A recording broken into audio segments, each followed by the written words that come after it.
Dear friend, कैसे हो आप लोग। आई हो कि आप लोग स्वस्थ और मस्त होंगे। आज मैं आप लोगों के लिए यूपी डीएलएड के फर्स्ट सेमेस्टर के सीडीपी के महत्वपूर्ण क्वेश्चन लेके आई हूँ, जो कि आपके एग्जाम पॉइंट ऑफ व्यू से बहुत ज़्यादा इम्पॉर्टेंट हैं। और ये सारे क्वेश्चन पूछे गए हैं, तो आप लोग देखिए कि क्वेश्चन किस तरीके से पूछे जाते हैं।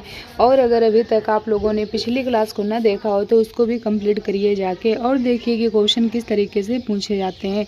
तो जहाँ तक हम लोगों ने कल टॉपिक डिस्कशन कर लिया था, अब उसके हम लोग आगे बढ़ेंगे। तो चलिए हम लोग आगे बढ़ते हैं। कल मैंने आपको ये बता दिया था कि बाल केंद्रित शिक्षा क्या होती है, शिक्षण विधि में परिवर्तन किस तरीके से किया जा सकता है, पुनर्वलन का प्रयोग क्या होता है, खेल विधि द्वारा शिक्षा बच्चों को किस तरीके से दी जा सकती है, सीखने के समय का वितरण क्या होता है, इन सब के बारे में मैंने आपको बता दिया था। आज हम लोग देखेंगे पावलोव के संबंध प्रतिक्रिया का सिद्धांत। इसके बारे में समझते हैं कि पावलोव के संबंध प्रतिक्रिया का क्या सिद्धांत था। क्वेश्चन आपसे एग्जाम में पूछा जा सकता है कि पावलोव के संबंध प्रतिक्रिया के सिद्धांत को स्पष्ट कीजिए या फिर समझाइए, तो आपको लिखना पड़ेगा। पावलोव ने अपने सीखने के सिद्धांत का आधार अनुबंध को माना है। किसको माना है? अनुबंधन को माना है। पावलोव ने अपने सीखने के सिद्धांत का आधार किसको माना है? अनुबंधन को माना है। अनुबंधन के द्वारा उद्दीपन यानी स्टिमुलस तथा अनुक्रिया यानी रिस्पॉन्स के बीच एक साहचर्य स्थापित होता है। इस सिद्धांत को क्लासिकी अनुबंधन सिद्धांत या प्रतिवादी अनुबंधन सिद्धांत भी कहा जाता है। ये भी आपको याद रखना है, ठीक है। आगे कहा जा रहा है कि क्या कहा जा रहा है, आगे समझते हैं। आगे कहा जा रहा है कि पावलोव के सिद्धांत के अनुसार कोई स्वाभाविक उद्दीपन सीखने वाले प्राणी के सामने उपस्थित किया जाता है तो वह उसके प्रति एक स्वाभाविक अनुक्रिया करता है।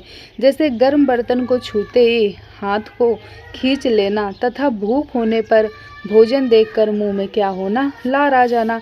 आप लोगों ने खुद देखा होगा, अगर गर्म बर्तन रखा है तो अगर आपको गलती से उसमें हाथ लग जाता है तो आप लोग क्या करते हो? तुरंत उसको हटा देते हो। तो वही कहा गया है, ठीक। जैसे गर्म बर्तन को छूते ही हाथ को खींच लेना तथा भूख होने पर भोजन देखकर मुंह में लार का क्या होना? आना, ठीक। आगे समझते हैं, आगे क्या कहा जा रहा है। आगे कहा जा रहा है कि प्रयोग किया जिसमें एक भूखे कुत्ते को एक ध्वनि नियंत्रित प्रयोगशाला में एक विशेष उपकरण के सहारे क्या कर दिया?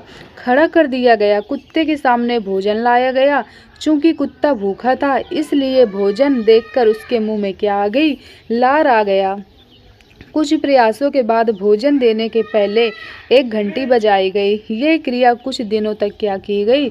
दोहराई भी गई तथा देखा गया कि बिना भोजन आए ही मात्र घंटी की आवाज़ पर कुत्ते के मुंह से लार निकलना क्या हो गया? शुरू हो गया। पावलोव के अनुसार कुत्ते ने घंटी की आवाज़ पर लार के स्त्राव करने की क्रिया को सीख लिया। घंटी की आवाज़ तथा लार के स्त्राव के बीच एक नया साहचर्य कायम हुआ, जिसे क्या कहा गया? जिसे अनुबंधन की संज्ञा दी गई, ठीक। ये भी आपको याद रखना है। अब चलिए अगले क्वेश्चन की तरफ बढ़ते हैं। अगला क्वेश्चन क्या कह रहा है? अगला क्वेश्चन कह रहा है अभिप्रेरणा किसे कहते हैं? अभिप्रेरणा के प्रकार बताइए। तो चलिए समझते हैं कि जो अभिप्रेरणा होता है ये क्या होता है। अभिप्रेरणा के बारे में समझते हैं और अभिप्रेरणा के प्रकार के बारे में भी समझेंगे। अभिप्रेरणा क्या होती है? अभिप्रेरणा होती है मैकडूगल के अनुसार। मैकडूगल कौन थे? एक मनोवैज्ञानिक थे। इन्होंने क्या बताया है अभिप्रेरणा के बारे में, ये समझते हैं। ये कह रहे हैं, कौन कह रहा है? मैकडूगल। मैकडूगल के अनुसार अभिप्रेरणा वे शारीरिक या मानसिक दशाएं हैं जो किसी कार्य को करने के लिए क्या करती हैं? प्रेरित करती हैं, ठीक। ऐसा किसने कहा है? ऐसा मैकडूगल ने क्या कहा है? मैकडूगल ने क्या कहा है? मैकडूगल ने कहा है कि अभिप्रेरणा वे शारीरिक या मानसिक दशाएं हैं जो किसी कार्य को करने के लिए क्या करती हैं? प्रेरित करती हैं। अब हमारे कौन से मनोवैज्ञानिक है? अब आ रहे हैं स्किनर। स्किनर ने क्या बात कही है, इनके अनुसार समझते हैं। ये कह रहे हैं कि अभिप्रेरणा अभिप्रेरणा अधिकतम का सर्वोच्च राजपथ है। ये क्या कह रहे हैं? ये कह रहे हैं कि जो अभिप्रेरणा होती है ये अधिगम का क्या है?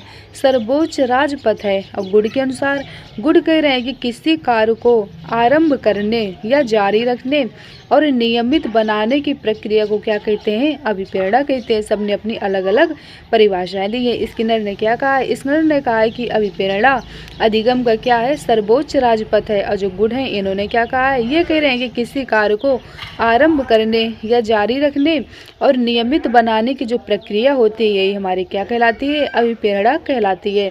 अभिप्रेरणा के प्रकार क्या होते हैं? अभिप्रेरणा के प्रकार के बारे में समझते हैं। अभिप्रेरणा मुख्य रूप से दो प्रकार का होता है। कितने प्रकार का होता है? दो प्रकार का होता है। पहला आ रहा है आंतरिक या सकारात्मक अभिप्रेरणा। तो चलिए समझते हैं कि जो आंतरिक या सकारात्मक अभिप्रेरणा होता है ये क्या होता है, इसके बारे में समझते हैं। इसमें बालक किसी कार्य को अपने स्वयं की इच्छा से करता है। इसमें क्या होता है? कोई कार्य को बालक स्वयं की इच्छा से करता है, ठीक, तथा सुख और संतोष की अनुभूति को भी प्राप्त करता है। जब अपने मतलब स्वेच्छा से करेगा तो उसे क्या होगा? सुख भी होगा और क्या होगा? संतोष की अनुभूति भी प्राप्त होगी, क्योंकि इसमें क्या हो रहा है? उसे अपने मन का काम करने को मिल रहा है, ठीक। इसके बाद अगला समझते हैं। अगला क्या कह रहा है? अगला कह रहा है बाह्य या नकारात्मक अभिप्रेरणा। जो बाह्य होता है वो कैसा होता है? नकारात्मक अभिप्रेरणा भी होता है। इस अभिप्रेरणा में बालक किसी दिए हुए कार्य को स्वयं न करके किसी दूसरे की इच्छा या बाह्य प्रेरणा के कारण करता है। इसमें शिक्षक, निंदा, पुरस्कार, प्रशंसा आदि नकारात्मक प्रेरणा क्या होता है? प्रदान करता है। जैसे मान लीजिए बच्चे का मन तो नहीं है करने के लिए, लेकिन उसके साथ क्या किया गया? उसे मतलब कोई लालच दे दिया गया। जैसे कह दिया गया कि ये कार्य को कर लो तो आपको पुरस्कार देंगे, ये कार्य को कर लो तो मतलब आप अगर अच्छे से कर लोगे तो कोई आपको ये नहीं कहेगा कि मतलब बच्चा कैसा है, अच्छा नहीं है, यानी गंदा है। निंदक मतलब क्या होता है? बुराई करना।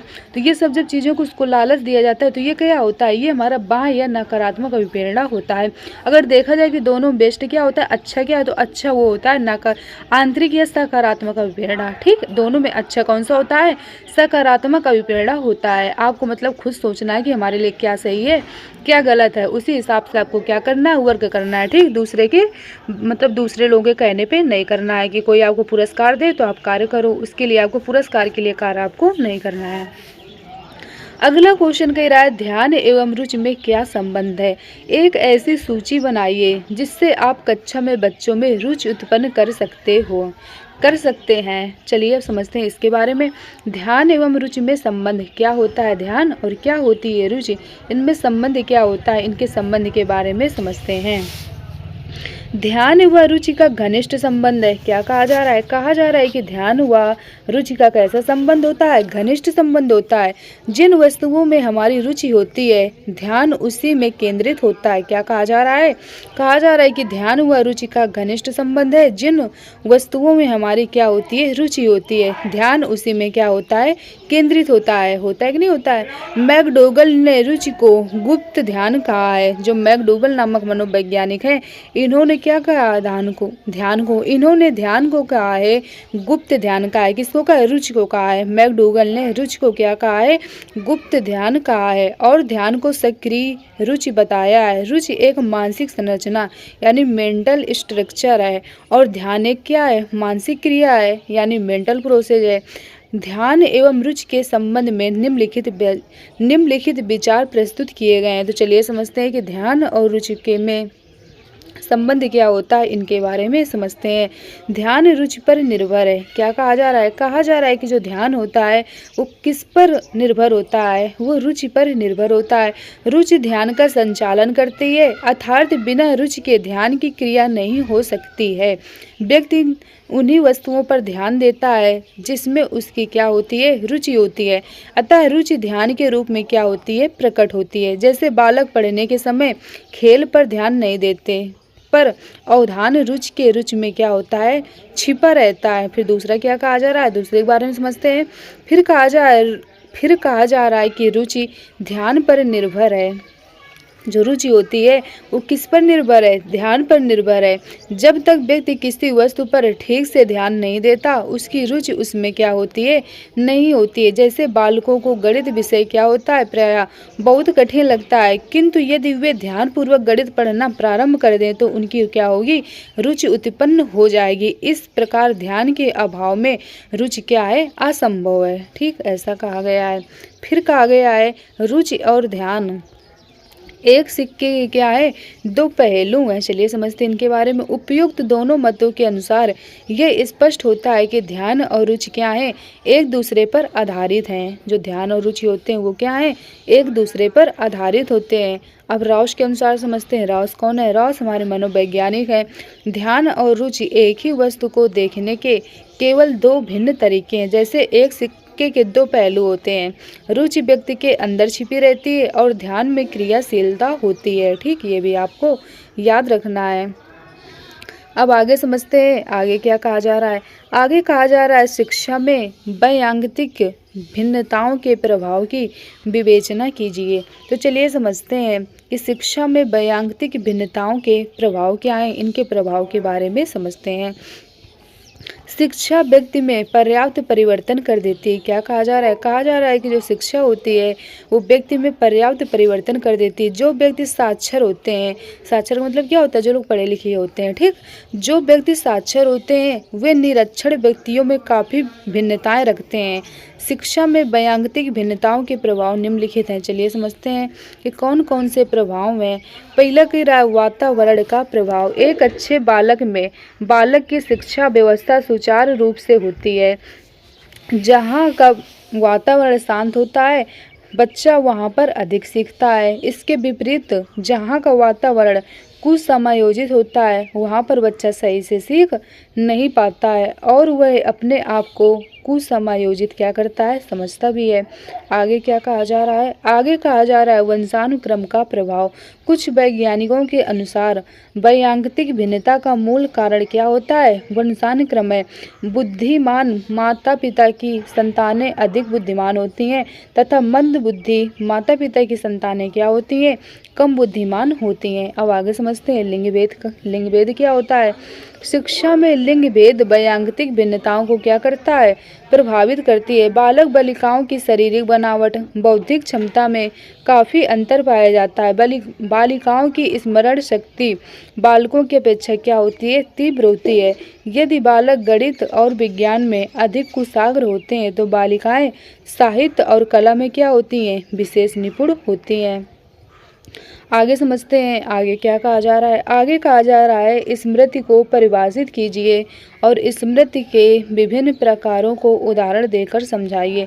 स्मृति की परिभाषा क्या होती है? और हिलगॉर्ड के अनुसार स्मृति वह मानसिक प्रक्रिया है जिसमें अतीत में सीखे गए ज्ञान अनुभव या कौशल का क्या होता है? पुनः स्मरण किया जाता है। अब वुडवर्थ के अनुसार समझते हैं। वुडवर्थ के अनुसार स्मृति सीखी हुई वस्तु का सीधा उपयोग है। स्मृति के अनुसार स्मृति निम्नलिखित प्रकार की होती है। एक होती है स्थायी स्मृति और एक होती है अस्थायी स्मृति। स्थायी स्मृति क्या होती है? वह स्मृति जिसमें याद की हुई चीज़ें अधिक दिनों तक रहती हैं, ये हमारी क्या होती है? स्थायी स्मृति होती है। और एक अस्थायी होती है वह स्मृति जिसमें याद की हुई चीज़ें अधिक दिनों तक नहीं रहती हैं, जल्दी भूल जाती हैं। तो ये क्या कहलाती हैं? ये कहलाती हैं अस्थायी स्मृति कहलाती हैं। ठीक, अब आगे समझते हैं।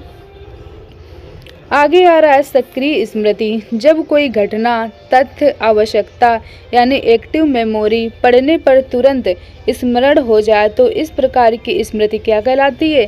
सक्रिय स्मृति कहलाती है। ये भी आपको याद रखना है। अब निष्क्रिय स्मृति क्या होती है? इसमें बिना किसी प्रयत्न के ही कोई भी बातें स्मृति में बनी रहती हैं। तार्किक स्मृति क्या होती है?